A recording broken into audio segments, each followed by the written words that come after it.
Hello, my name is Owen and I am an Education and Engagement Officer for Amphibian and Reptile Conservation. Within Amphibian and Reptile Conservation, I work as part of a project called Snakes in the Heather, and my main aim as an Education Officer is to tell people about some of the things that makes snakes and lizards such fascinating creatures. Before you watch this lesson, you will need to have watched the Reptiles of the UK video, which will explain some of the things that make reptiles reptiles and teach you the names of the 6 reptiles that are found naturally in the UK. The learning outcomes for this particular lesson are to learn how and why we group living things and to use classification keys to help us identify reptiles, and we will use an example from one of the UK species. The first thing I want us to think about for this lesson is why is it useful to group animals? So we're going to talk about grouping animals. You will remember from the Reptiles of the UK video that we went through and explained some of the things that make a reptile before we went on to learn the names of the UK species. In a way, we were grouping animals then. So why do we do that? Why do we group animals? Well, scientists classify every species of animal into groups by the things they have in common. And we do this as well in our everyday lives. We name objects, we give things names because it makes our lives easier. So let's imagine if we didn't for a moment. So I want you to imagine that you're sitting at a desk in school and you need to ask the person next to you to borrow a red colouring pencil which is on their desk. Imagine if you didn't have names for those things. Excuse me, Oojamaflip, can I borrow that thingamabob from the whatsamacallit? It wouldn't work. That is one of the reasons why we name things. It helps us to communicate better. And it's exactly the same with living things. We need to classify them, we need to classify or group them because it helps us to organise our thoughts. We wouldn't know what animals people were talking about very easily if they had to describe them all the time in lots of detail. So, we give them names based on things they have in common. Let's use our imaginations again. Imagine if you wanted to warn someone you knew not to swim in a river because there were crocodiles there. Imagine if we didn't know the names for different objects. Imagine if we didn't have a name for crocodiles. Excuse me, sir. Perhaps it's not a good idea to swim in the big wet thing because of that animal, you know, the one with the big bitey things. So it really helps us when we're communicating to have names for things and to have names for animals. So, why is it useful to group animals? Let's remind ourselves. Scientists classify every species of animal into groups by the things they have in common. And as we've just talked about, this helps us to communicate better, to explain what we mean if we were talking about different animal kinds. Now, what I want you to do is look at the pictures on this slide and identify which of these pictures are an image of a bird, are an image of a mammal, are an image of a fish, and are an image of a reptile. And I'll give you a moment to start thinking about this.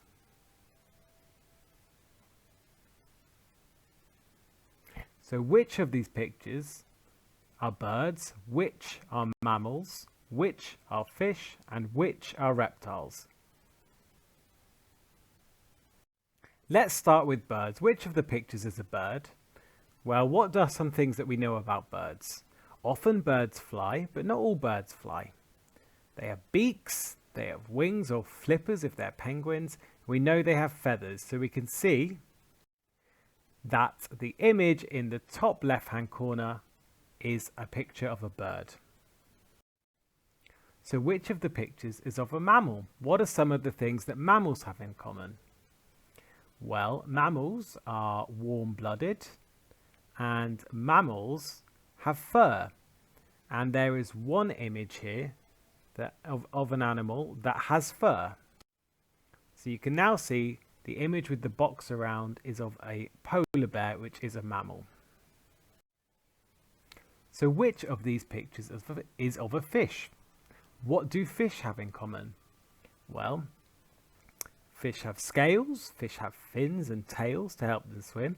They have gills to swim underwater. And we can see that there is one image that has an animal that has all of those things, and it's got a box around it now. So that's a picture of a whale shark.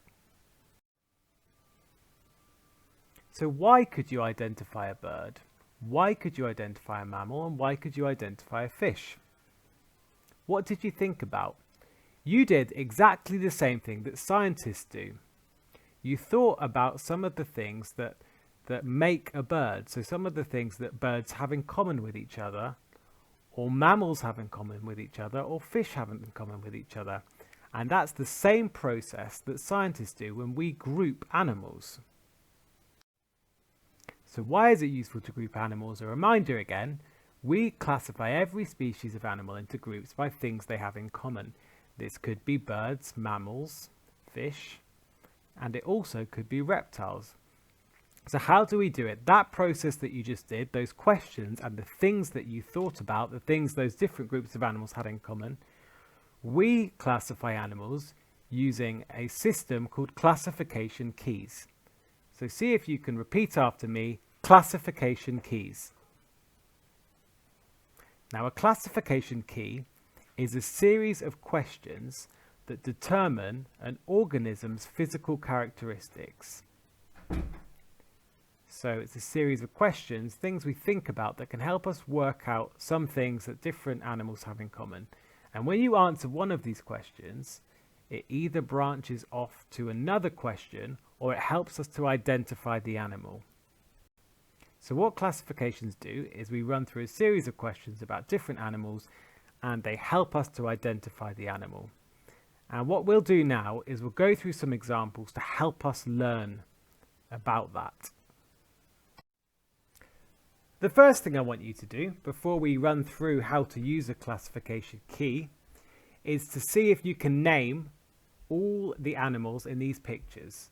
So I want you to call out at home, going down the screen, call out the names of the different animals. I'll give you a moment.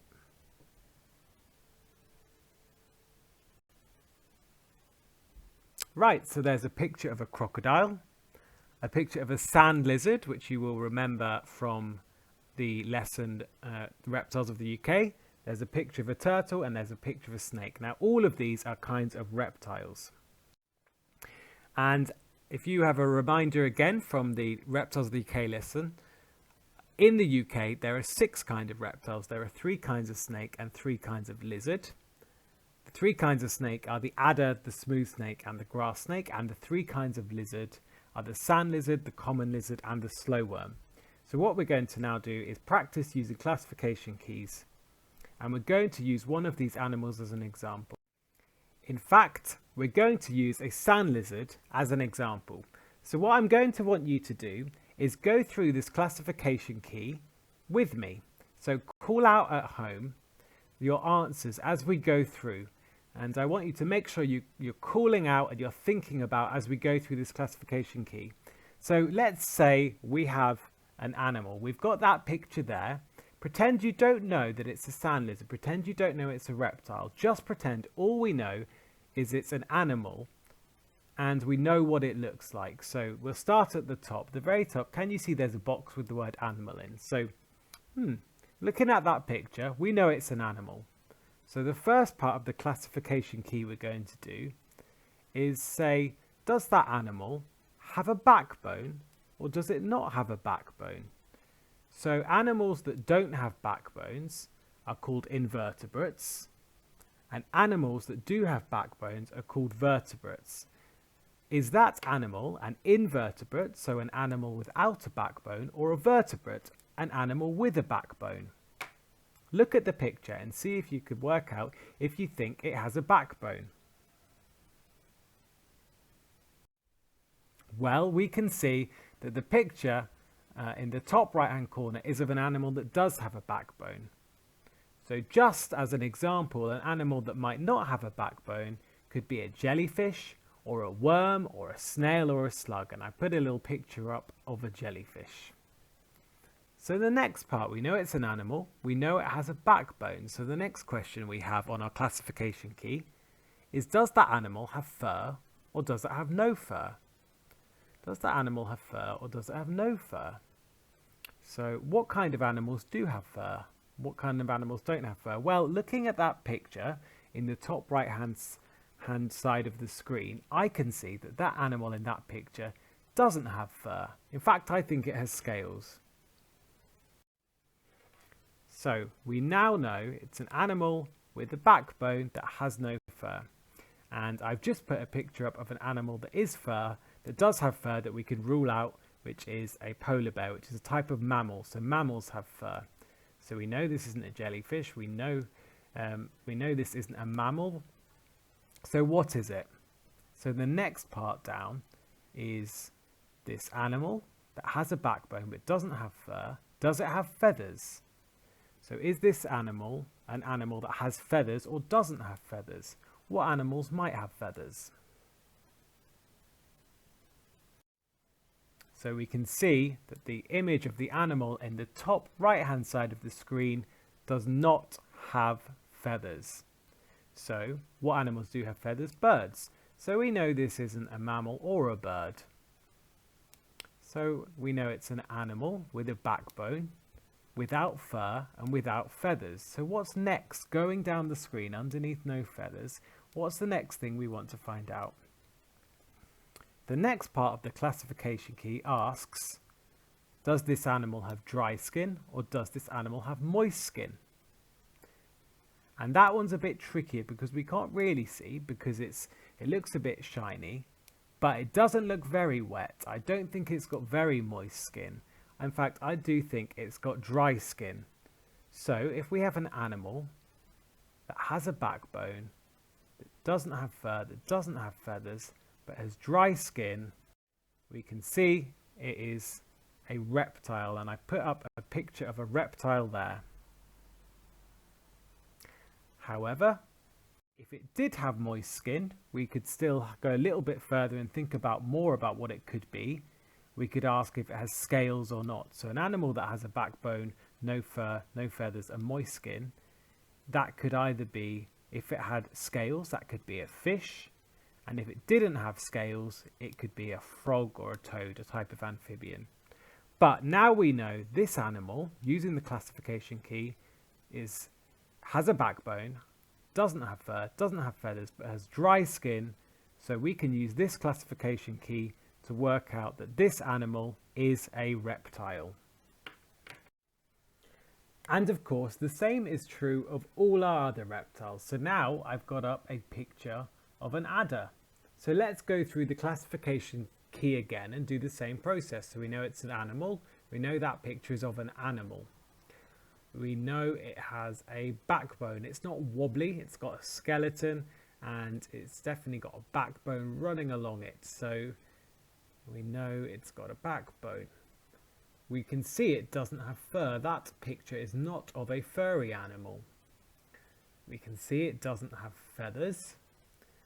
And we can see it doesn't look wet. So it's got dry skin. So that again takes us to reptiles. So what we've done there is we've used classification keys to help us identify animals. And you could do this with all kinds of animals, and you could have classification keys that ask more and more questions, so you could work out what an animal is right down to knowing its species. But for now, we've used classification keys today just to teach us how to use them, and to teach us how to use them to go as far as learning that an animal is a type of reptile. So what we're going to do now is finish with a quick quiz to see what we've learned, and I want you to call out after me, true or false. So let's start. Grouping animals helps us to describe what you are talking about. Is that true or false? That one is true. By giving animals names and by grouping them, it helps us to explain things when we're talking about them. If we wanted to talk about a pet dog, or if we wanted to talk about a snake or a whale or a dolphin or a tiger or a deer or anything, having names and having groups helps us to do that. Next question. Jellyfish are vertebrates. True or false? That one is false. If you remember the classification key, where we asked a series of different questions to help us work out what an animal is by eliminating the animals it isn't, we know that jellyfish are wobbly and they do not have a backbone, so they are not vertebrates. Next question. Mammals have feathers. True or false?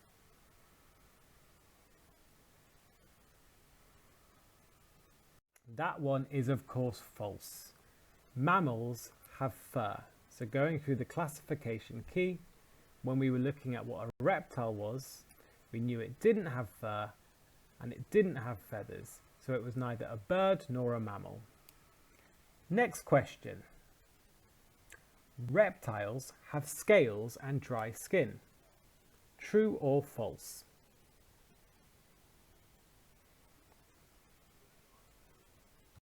That one is true.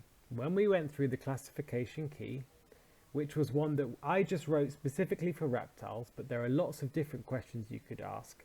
But when we went through the one that I wrote, we saw that reptiles did have dry skin, and you can see just by looking at them that they have scales as well. Next question. There are different kinds of reptiles. True or false? That one is true.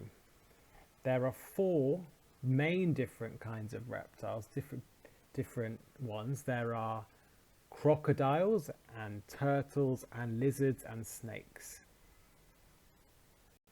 But within the UK, there are just 2 kinds really, the lizards and the snakes. And within those, there are 3 kinds of snake and 3 kinds of lizards. Next question. Snakes are invertebrates. True or false?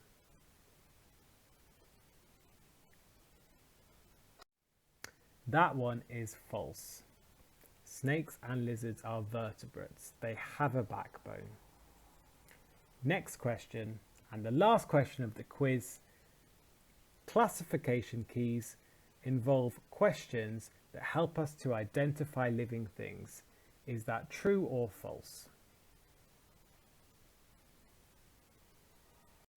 That one is true. We used them today. We knew what an animal looked like, and we were able to, from seeing what it looked like, from knowing some things about it, we were able to use a classification key and use a series of questions to work out what kind of animal it is. So how did you do? If you want to watch this lesson back, or the Reptiles of the UK lesson back, or any of the other lessons that I've taught, please go ahead and they should help you to revise some of these things. But I hope you did really well in this quiz. So our learning outcomes for today were to learn how and why we group living things, and we've done that. And to use classification keys to help us identify animals as far as knowing they are reptiles. And we've done that too, so that's fantastic. If you have any questions about this lesson, or the Snakes in the Heather project, or any education programs related to reptiles, please do not hesitate to send me an email, and I popped my email address on the slide here. Thank you and goodbye.